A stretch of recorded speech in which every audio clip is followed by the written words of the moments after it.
Sabi po sa 1 Corinthians 3 verse 2, I gave you milk, not solid food, for you were not yet ready for it. Indeed, you are still not ready. Hindi binibigyan ng karne ang mga wala pang pantunaw at gatas pa lang ang kayang makain o mainom.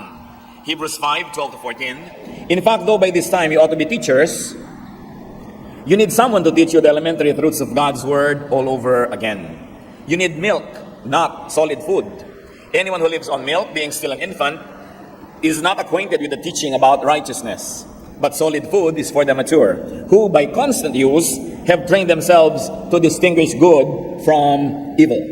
Mga salita mula sa Biblia na nagbibigay ng halaga sa paglago, sa pag-mature ng isang tao physically, and of course this is a metaphor, isang talinghaga lamang na ang tunay na tinutukoy ay spiritual growth.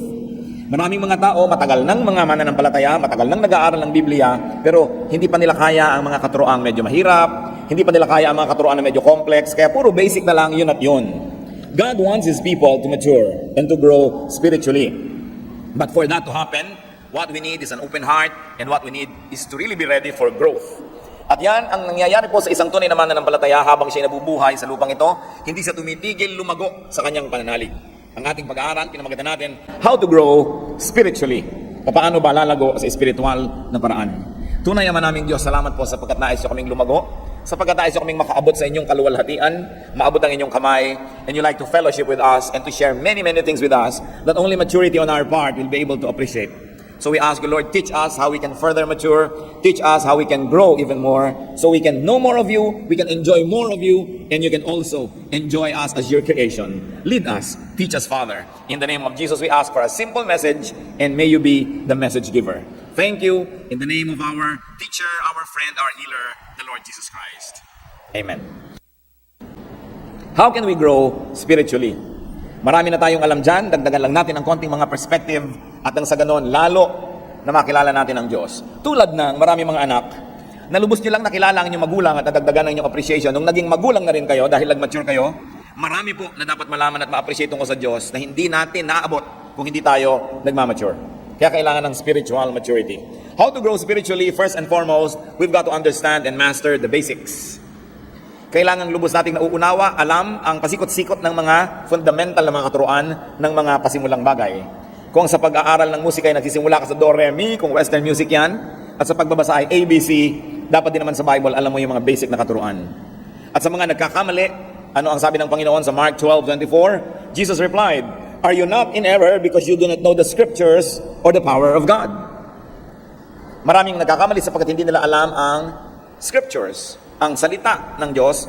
At siyempre, pag sinabi ng Panginoong Jesus na scriptures, ang tinutukoy niya ay yung tinatawag nating Old Testament.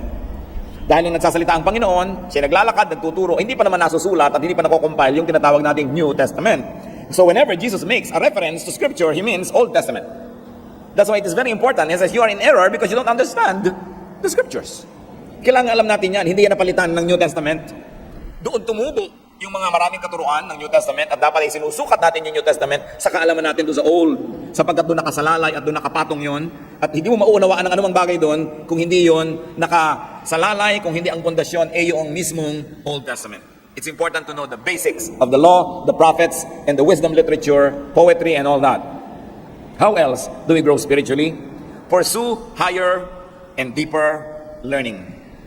Di ba't ang puno man, pagka siya ay lumalaki, tumataas ang sanga, pero lumalalim ang ugat.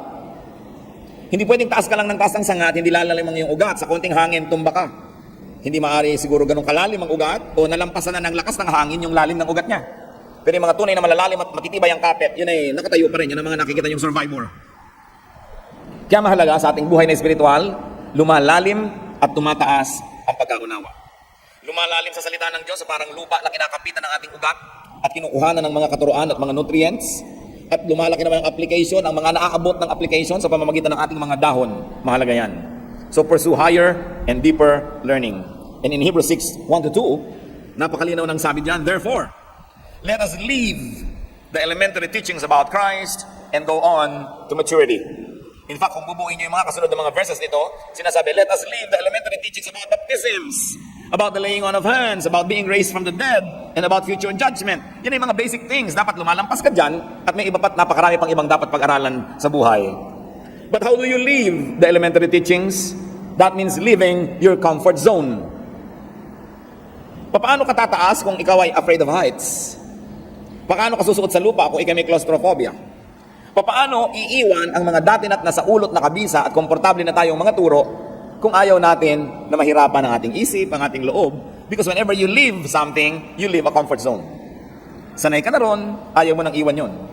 Kaya maraming mga tao na nasanay sa ganitong turo, ayaw nang maiba yun, ayaw nang ma-challenge yun, ayaw nang madagdagan pa dahil sabi nila, ay, komportable na ako, ayaw ko na magulo pa. Sapagkat sa bawat pagbabago ng isip, sa bawat paglago ng isip, ay dumadaan muna sa isang panandaliang kaguluhan.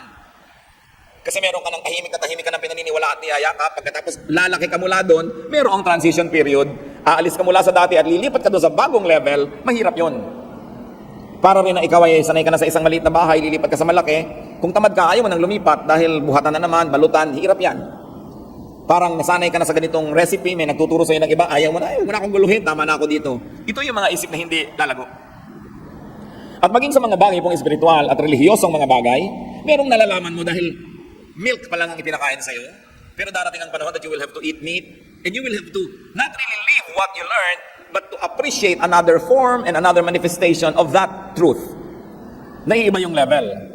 That means leaving your knowledge, your understanding, your perception, and sometimes even your beliefs for another level and degree of revelation that can come from the same God. So if your knowledge or understanding or perception or belief has been constant, it has been the same, walang nadagdag, walang naiba, sa mahabang panahon, isa lang pong ibig sabihin nun, mga kapatid, wala kayong growth. Parang meron kang sapatos, para hindi ka na bumili ng iba, ayaw mo na lang lumaki ang yung paa. Parang malaki ang yung baywang, pinag-exercise ka para lumiit, ang pinoproblema mo, paano yung mga pantalong ko? Hindi magpaparepair pa ako, di bibili pa akong bago. So ganito na lang. Laging merong kaunting hirap nakasama ng pagbabago. Pero ano sabi sa Biblia? We are being changed from glory to glory. So hindi tumitigil ang pagbabago. Kaya lagi tayo nag-a-adjust. Pag nakakarinig tayo ng mga bagong anggulo ng katuruan, hindi mo agad tinatanggihan. Sinasabi natin, ano kaya ang matututunan? Ipoproseso, ipapanalangin, hindi agad-agad ay tinatanggihan. Mahalaga that we are ready to change from glory to glory. Therefore, how to grow spiritually? Be open-minded. Kailangan bukas ang isip. Aba, may mga nagmamalaki pa. Aba, kami serrado de candado. Nilunok ko ang susi at tumalon ako sa dagat at sumisid ako doon, di mo na makukuha pa. Hindi pinagmamalaki, yung nakasarang isip. Sapagkat ang isip ay napakalaki ng mararating. Nakikita niyo po yung mga hindi naiisip ng mga previous generation? Pagsakay sa aeroplano, naisip ba na mga 50 years ago yung cellphone? Diba? Yung mga, hanggang ngayon, namamangha ako dyan sa fax. Bakit lumalabas dito sa papel dito, yung nato sa kabila? Kamangha-mangha. Laser technology. Pero ka mga tao, nakasara ang isip, ay ayaw na namin niyang mag-isip pa, ayaw na namin baguhin. Hindi tayo makakarating sa ganung uri ng kalaman. At ganun din sa buhay spiritual. Marami pang anyo, marami pang hugis ang katotohanan tungkol sa Diyos, na karamihan ay hindi natin nakikita sapagkat nasanay na tayo sa mga leksyong pambata na batang isip, batang mananampalataya. Marami pa. So do not box your mind in set hermeneutics and in set doctrine. Dapat ang ating doktrina, ang ating pananalig is as good as the latest revelation from God. Hindi nagbabago yung salita ng Diyos, naka-imprenta, pero ang pag-unawa dyan, ang paglalim na pag-unawa, patuloy ang nagbabago. Lugi, yung 50 taon na, 30, 20, 10 taong Kristiyano, yung pananalig niya noon at ngayon pareho pa rin. Ibig sabihin, walang nangyaring growth. Acts 17:23, yung mga tao sa Athens, ang reaksyon nila kay Paul, nung may itinuro si Paul, nakabago sa kanilang pandinig.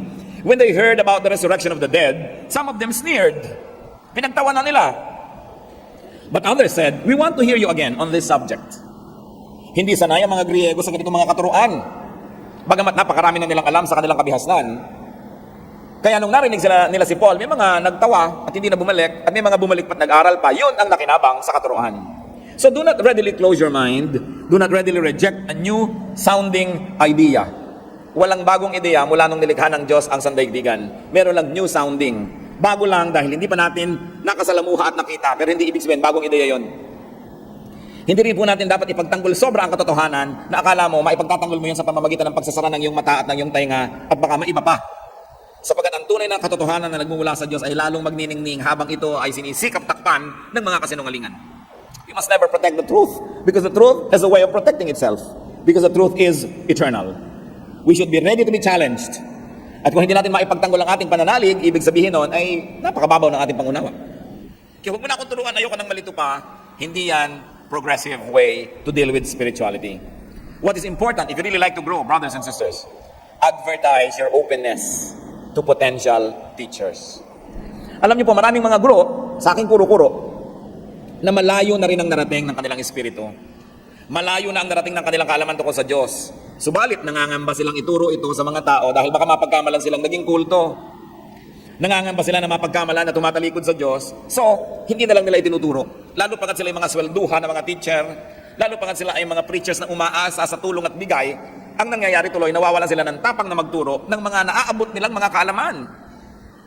So kung gusto ninyo na makinabang dun sa mga ipinakakaloob ng Diyos, sa mga tunay na malalayo ang mga nararating sa kanilang pagsasaliksik, you've got to advertise your openness. Kailangan ipahiwatig ninyo na handa kayong makinig, hindi kayo magre-react negatively at hindi kayo magagalit agad at hindi kayo magpaparatang at magbibigay ng sari-saring mga hatol sa Kanya para kayo maturuan. Dahil ang Panginoong mismo Jesus, sinabi sa Matthew 7:6, do not throw your pearls to pigs. Bakit mo nga naman bibigyan ng perla sa mga baboy? Anong gagawin nila? Yayak-yakin nila yan at kung makita nilang hindi nila pakikinabangan dahil hindi nila makain, dahil pagkain lang naman ang interes nila, alangan namang magpulsera sila, alangan naman silang maghikaw.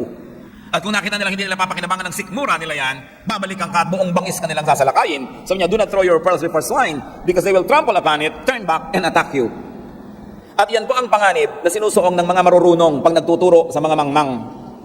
Sa kamangmangan ng mangmang, ang tingin niya sa hindi niya naiintindihan ay kabaliwan o kasamaan.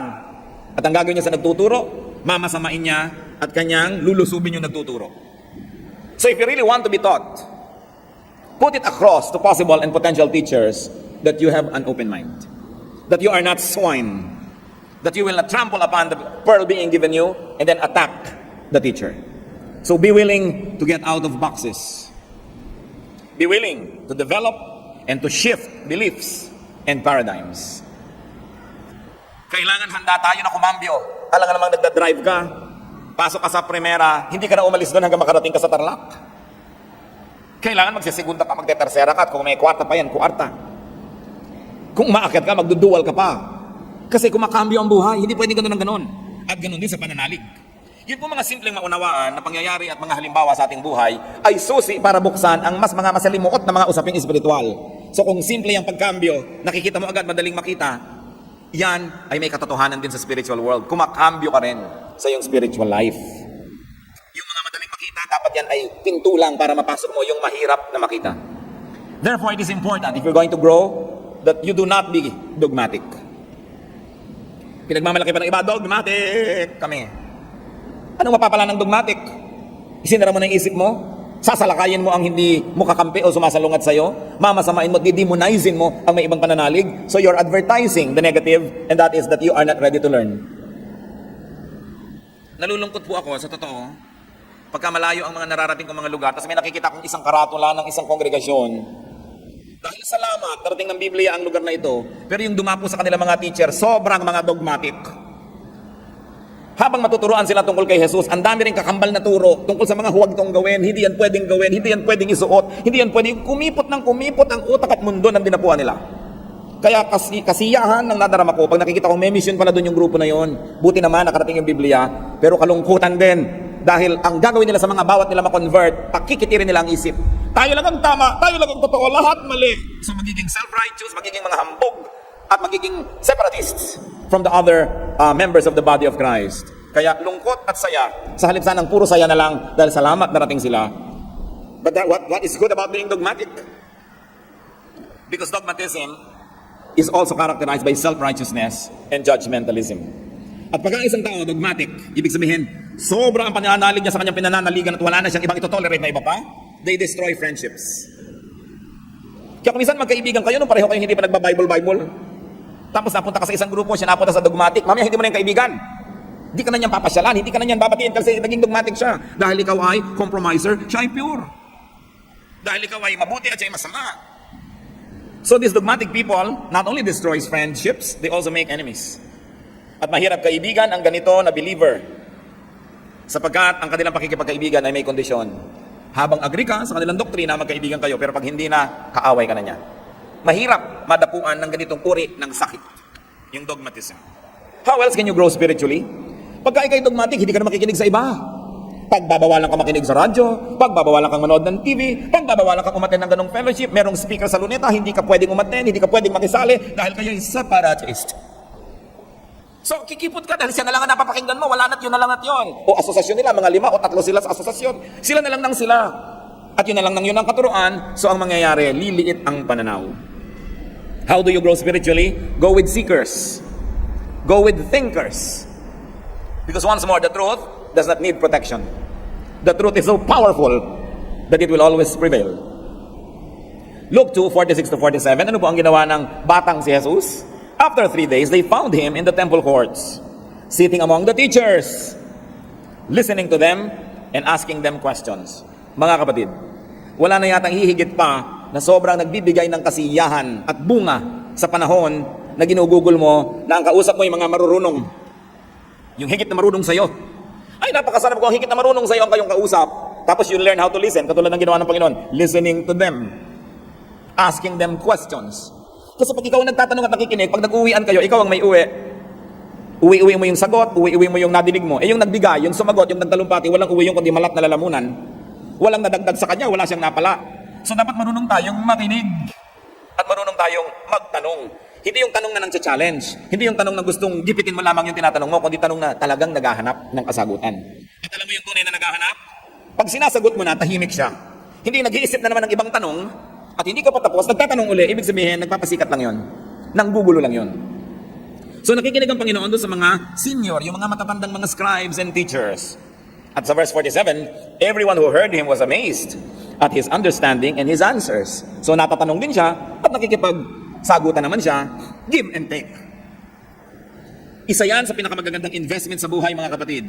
Yung nakikisalamuha ka, at nakikipagkwentuhan, nakikipag-usap sa mga may alam. Sapagkat ang karunungan ay nakakahawa, tulad din na ang kamangmangan ay nakakahawa. So kung ang gusto mo lang laging kausap, ay ikaw ang bida dahil ikaw ang pinakamaraming alam, at the end of the day, bababa ang iyong kaalaman dahil walang nadagdag. Matthew 13:36. Then he, referring to the Lord, left the crowd and went into the house. His disciples came to him and said, "Explain to us the parable of the weeds in the field." Ang Panginoon ay mahilig magbigay ng mga matalinghagang turo na hindi naman maiintindihan ng marami.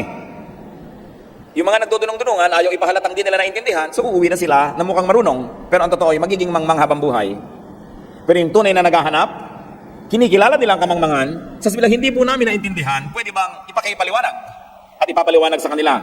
Those who ask look like fools for a moment, but they become wise forever.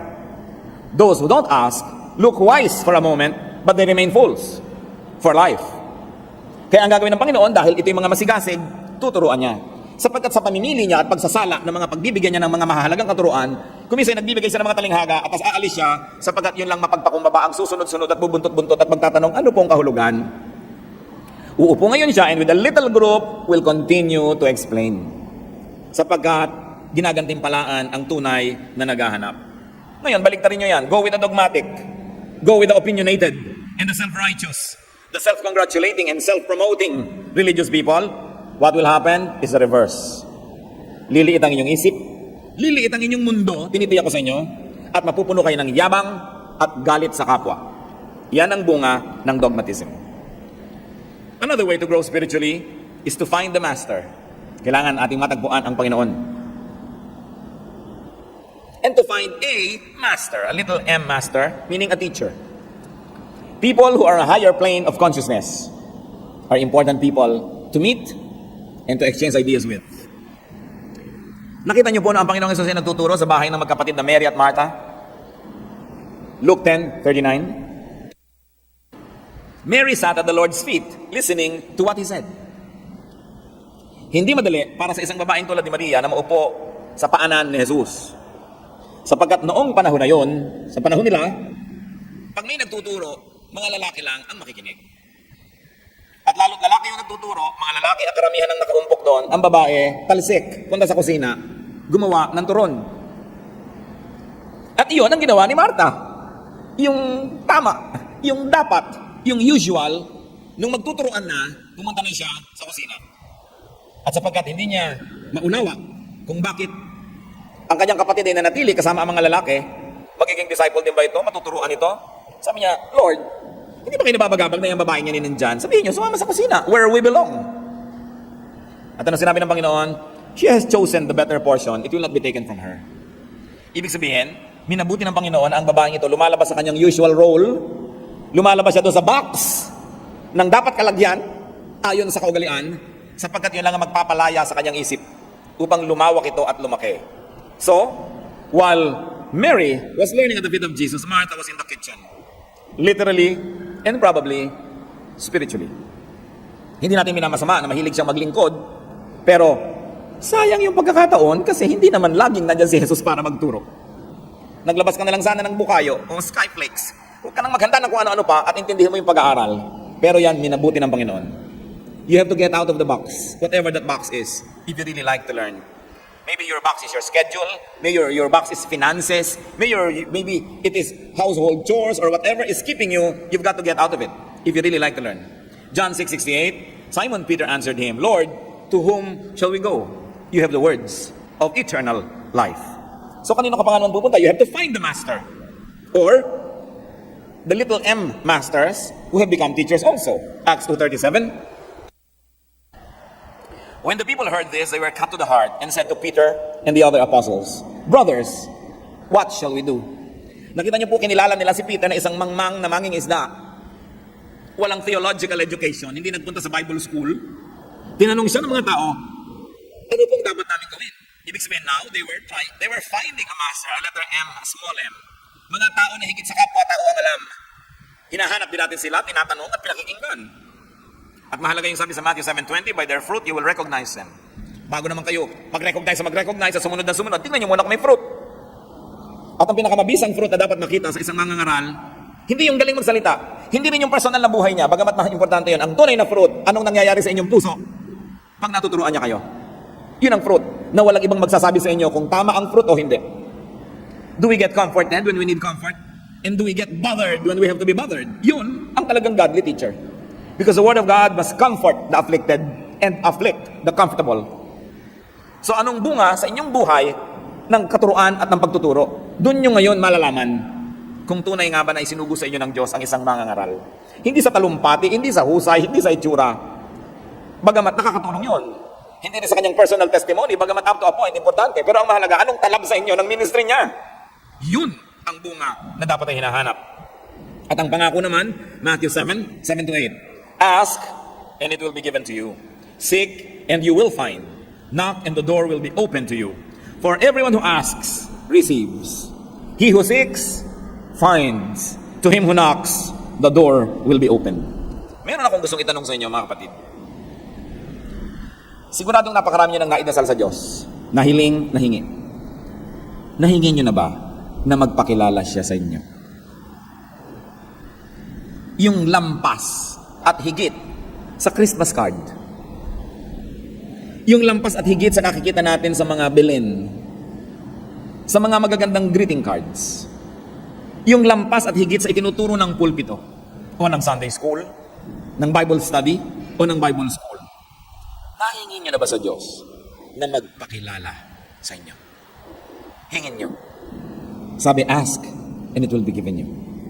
Kadalasan yung tunay na Diyos, bago natin siya makita, dumadaan ang mata natin sa maraming mga lenses. Lenses ng relihiyon, lenses ng kultura, lenses ng intellect, lenses ng edukasyon, lenses ng kamangmangan, ng ating mga biases, kaya hindi na natin maaninag talaga yung Diyos. Nakita niyo yung Diyos, kung papakinggan niyo ang mga relihiyon, iba-iba ang itsura niya, iba't iba ang kanyang kaanyuan. At kahit mismo sa Kristyanismo, doon na lang tayo sa mga Bible-based evangelical churches, so to speak. Iba't iba pa rin ang madidinig mo na katuruan. Sapagkat kung minsan, ang pagpapakilala ng isang mangangaral tungkol sa Diyos, ayon sa kanyang hilig. Kaya kung mahilig siya magdasal, puro dasal ang ginagawa ng kongregasyon. Kung mahilig siyang magmisyon, puro misyon. Kung mahilig siya sa praise and worship, puro praise and worship ang ginagawa. Kung mahilig siya sa prophecy, puro prophecy. So huwag din kayong mabilanggo sa hilig ng inyong mangangaral. Dahil kapwa-tao nyo lang yun. Kailangan meron din kayong sariling hilig, may sariling pagpapakilala sa inyo ang Diyos na sinusundan ninyo, tinahabol. Sangayon man o hindi ang pulpito. Sapagkat ang relasyon natin sa ating may kapal, sa lumikha sa atin, ay personal. Kaya tingnan ninyo, pag napasama kayo sa kongregasyon na mahilig magdasal, puro kayo puyat na puyat, dasala kayo ng dasalan, mga magdamag, no? Dahil yun ang hilig ng pastor. Kung ang napahilig naman niya sa charity, puro kayo charity, feeding the poor, puro street children, inatupag niyo sa buong buhay niyo. Hindi masama yon. Ang sinasabi ko lang, huwag kayong pakulong sa hilig ng inyong mga leaders. Dahil pag humarap naman tayo sa Diyos, personal at isa-isa ang pagharap. Kaya tatanungin ka, anong ginawa mo sa gift na ibinigay ko sa iyo? Hinabol mo ba ang mga ibinigay ko sa iyong mga pangako? Nilandas mo ba ang mga ibinigay ko sa iyong mga daan at doon ka dumaan? O sumunod ka na lang ng sumunod kung kani-kanino sa daan nilang gustong puntahan? While the church is a general corporate direction because it is a body, you are not forbidden to pursue a personal growth direction. Hanggang hindi mo ginugulo yung church at hindi ka na pumipigil sa ginagawa ng church in a corporate way, malaya ka na sundan ng Diyos sa iyong personal na buhay. In fact, yan ay hindi mo lang kalayaan, yan ay isa nating tungkulin. Na hanapin ang Diyos at hayaan siyang mabuhay sa ating puso. Kaya ang tanong ko, nagkaroon na ba kayo talaga ng sincere, honest prayer to God and ask Him to reveal Himself to you?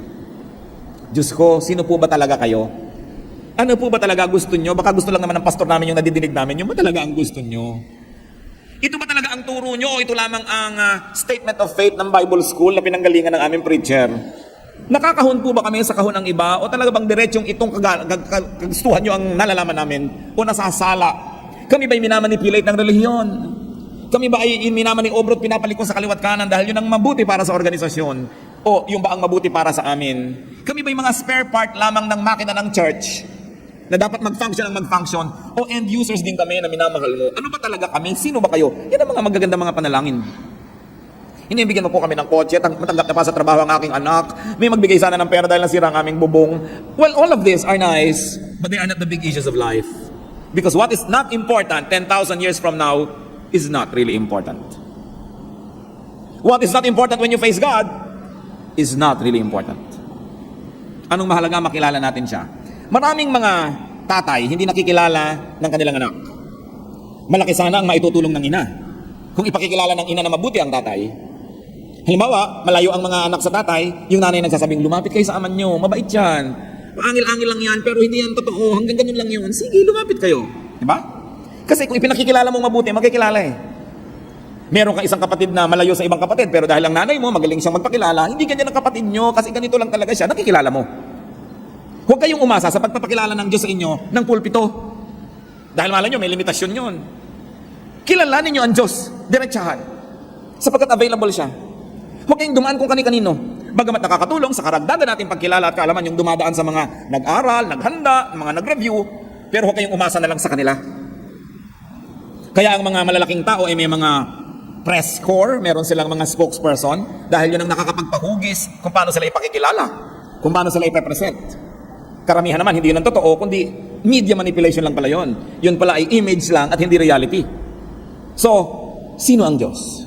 Gano'ng kalalim ba ang pagkakilala natin sa Kanya? Ano ang alam natin tungkol sa Kanya?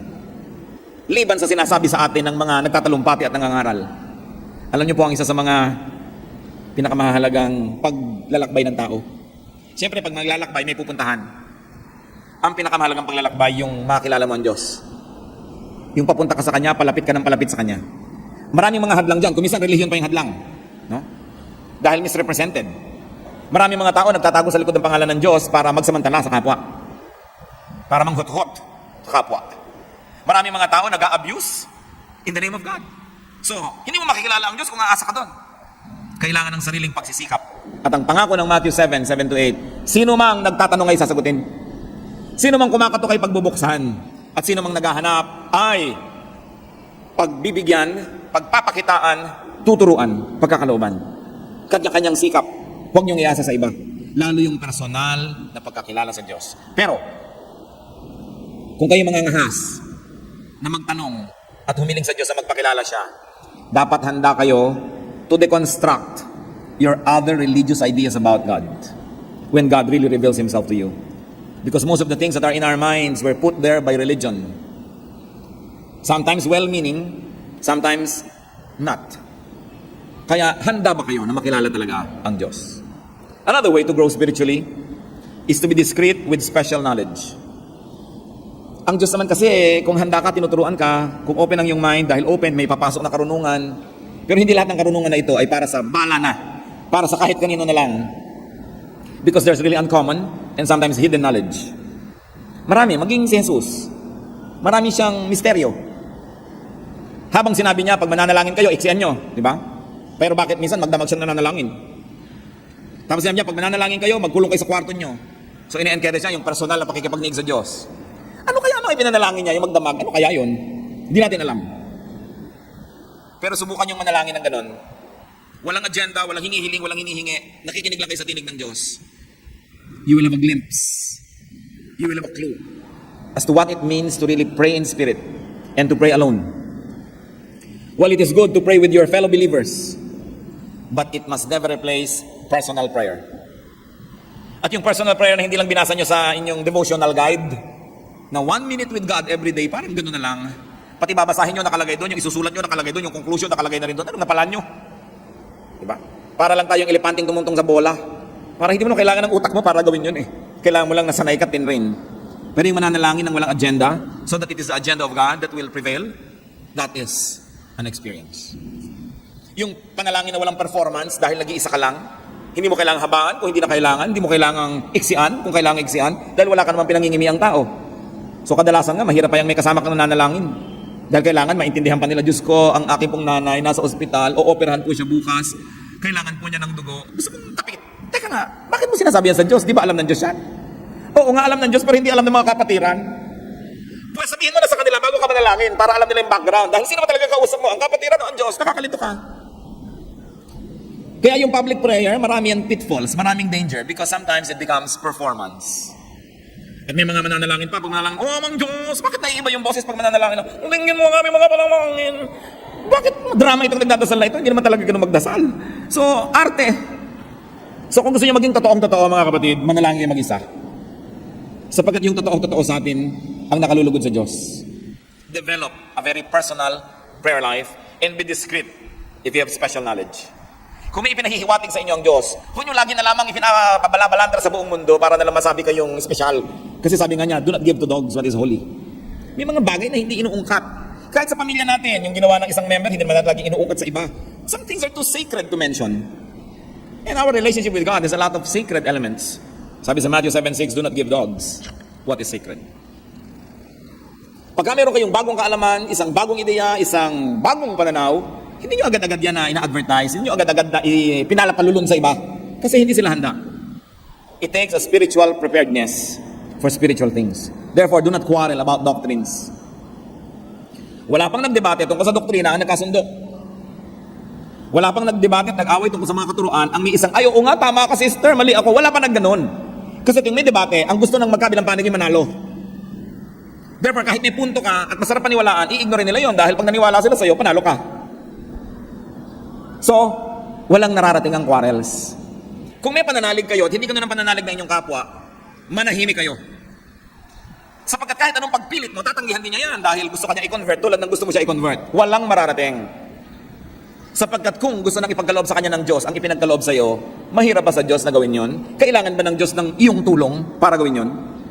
Sapagkat kung sa iyo ay lumaglag ang kaalaman, dumating ang enlightenment, bakit hindi ibigay din sa kanya? So habang hindi dumadating sa kanya, manahimik ka. Dahil kahit anong gawin mong lengguwahe at pilit, hindi niya madedecode ang iyong message dahil nasa iba siyang level of consciousness.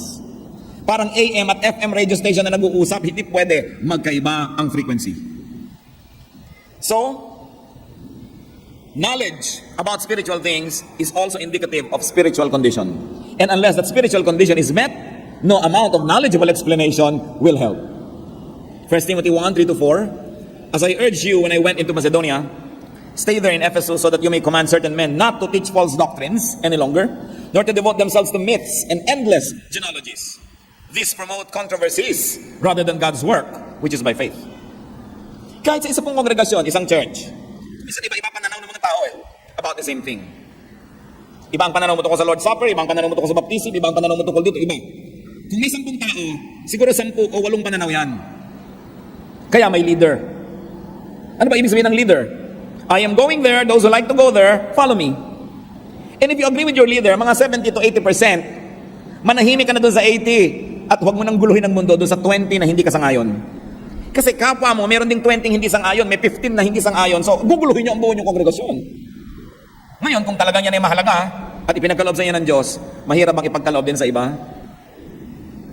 Ang mahalaga sa isang organisasyon may unity. And I say, if you agree 75 to 80%, malaki na yun. Huwag niyong asahan na mag-agree kayo 100%. Si Paul at si Peter nga nagbabangayan tungkol lamang sa circumcision. Nagkakagulo-gulo yung mga Christian leaders kahit noong unang panahon. Nagtatalo-talo yung mga disciples kung sino uupo sa kaliwa at sa kanan ni Jesus. So huwag niyong asahang mag-agree tayo lahat sa lahat ng bagay. Hindi mangyayari yon. Ang mahalaga, generally speaking, are we agreed on the general direction of the spiritual journey we like to take together? Then we protect our unity from all of these issues so that we will continue to move forward. It is important. Walang mag-asawang agree on everything. Sa tabang at asim ng sinigang, hindi sila nag-agree. Siyempre, ang nakakapangyari, nagluluto. Agree na lang na agree kumakain, pero hindi kumisan siya agree doon. Hindi nangyayari yun, so huwag niyong isipin na mangyayari yun. Kaya sa mga bagay na pwede namang isang ayon na lang natin itahimik, manahimik. Because in a church, in a spiritual body, unity is paramount. At yun ang gusto laging attack ni Satan pagkagugukuluhin sa mga maliliit na bagay. Siyempre, doon sa naniniwala sa maliit na bagay, sa kanya malaki yun. No? Kaya nga, willing siyang makipagpatayan dahil malaki yun eh. No? Meron bang libedura ang harina sa Lord's Supper o wala? Ano ba talagang ikli at haba ng buhok ng babae? Magpapantalon ba't hindi? Ako nagkakagulong sa sinukob sa mga isyo na yan. No? Isa natin siguro dapat tingnan, pag hindi ginawang isyo ni Jesus, hindi isyo yan. No? At ano bang tunay na isyo kay Jesus? Kababaang loob, kabutihang loob, pagtulong sa mga kawawa. Yun ang tunay niyang issue. Sabi niya, yan ang dakilang pananalig. Hindi ko ano ng mga doktrina na inimbento ng mga sumunod sa kanya, mga disipulong bangayan ng bangayan.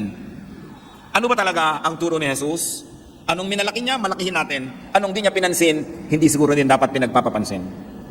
So, do not quarrel about doctrines. When you have disagreement, you say, oh well, iba-iba tayo ng spiritual angle and spiritual level at this time, so let's put it in the freezer. Huwag niyo naman sasabihin, magkaiba tayo ng level, mataas ako, bababa ka, dahil away na naman yun. Basta magkaiba tayo ng pananaw ngayon. Importante ay tanggapin ang isa't isa.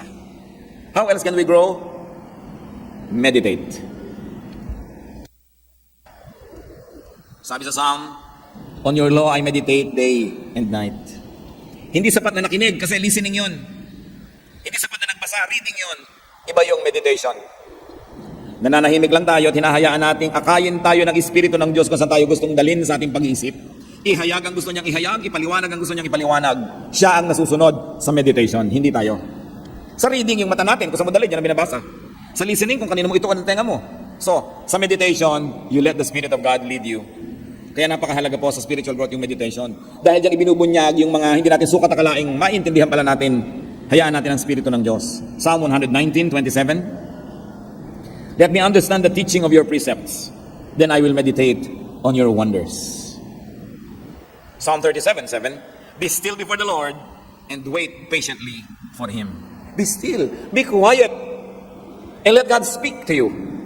Kinausap niya yung mga propeta nung araw, isinulat, binabasa natin ngayon. Pwede ka rin kausapin ngayon nang hindi nakasulat dyan, kausapin ka. Kaya lang, huwag mong gagawin doktrina para sa lahat yung sinabi sa'yo. Kasi sa'yo lang yung sinabi. Hindi kinausap ako ng Diyos. Ang sabi, pautangin mo ako. Aba, ba't ako nasangkot sa usapan nyo ng Diyos? Kung papautangin kita, dapat ako kinausap na pautangin mo si ganun. Eh, ikaw palang kinausap, ba't mo ko isasali dyan? So, ang mga personal na revelation ng Diyos, nagre-reveal pa rin ng Diyos, hindi naman siya nagbabago eh. Pero hindi mo dapat gawing doktrina para sa lahat. Yun ang panganib. Yung personal na sa'yo, gagawin mong doctrine. Sa'yo lang yun. I-apply mo lang yun personally. But don't force others to get into that situation. Psalm 63:6. On my bed I remember you. I think of you through the watches of the night. So may first watch, second watch, third watch, fourth watch. Kasi hinati nila ang gabi into 3 hours.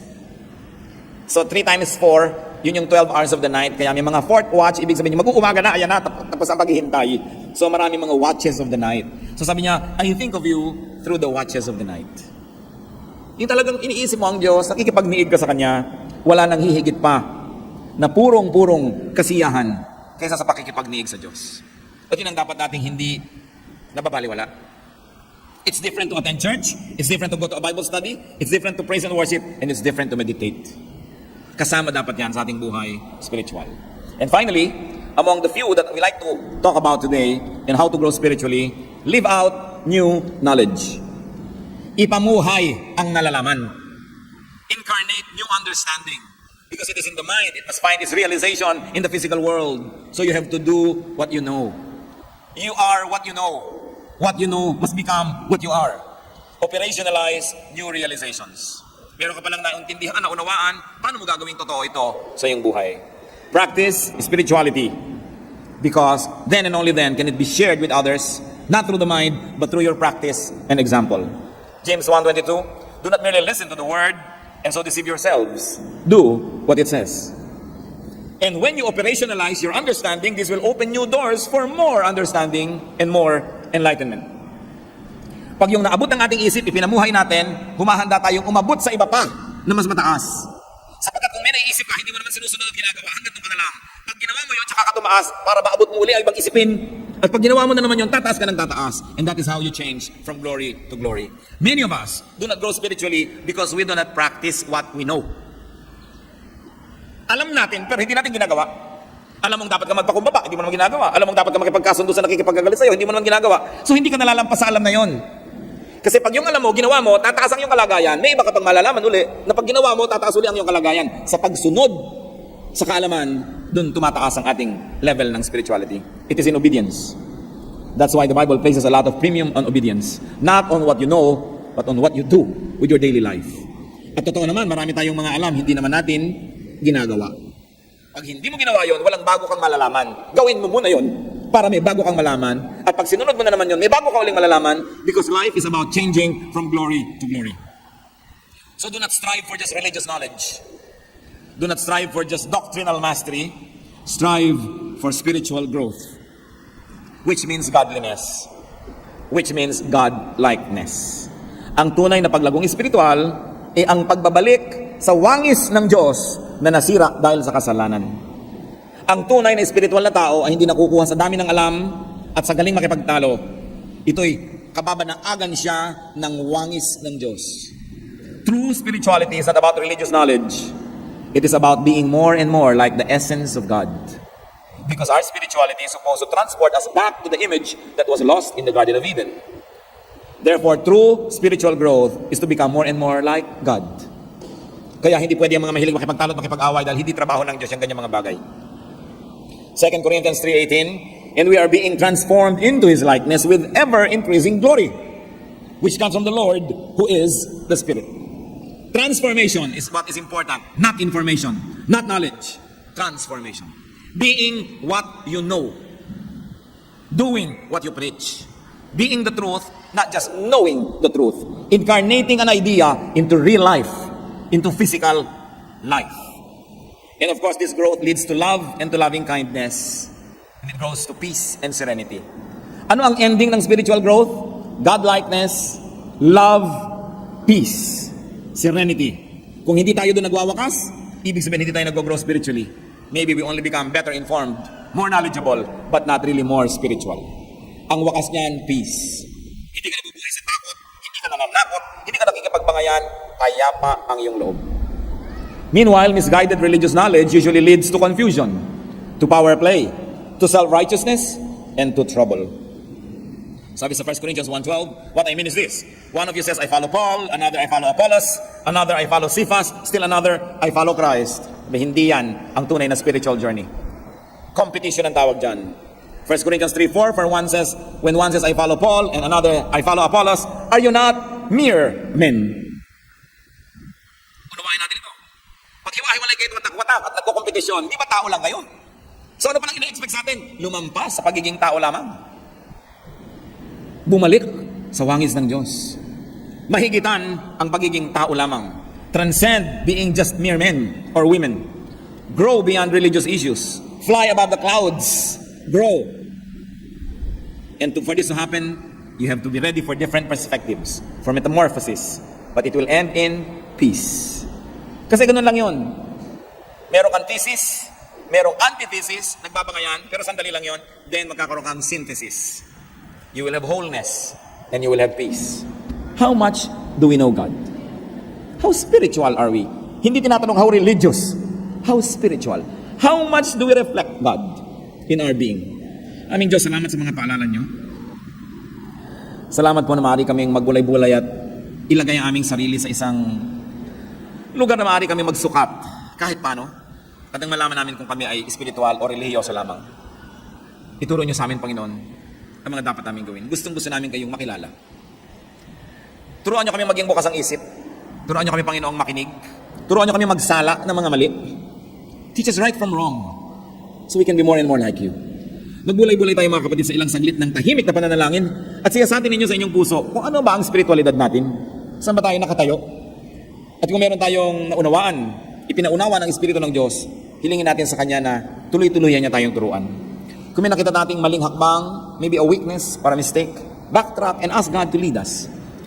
Mahalaga mag-grow. Hindi lang mahalaga umuupo, nakikinig, tumatayo, pumapalakpak. It's important to be more and more like God. Manalangin tayo quietly as the Spirit of God leads us.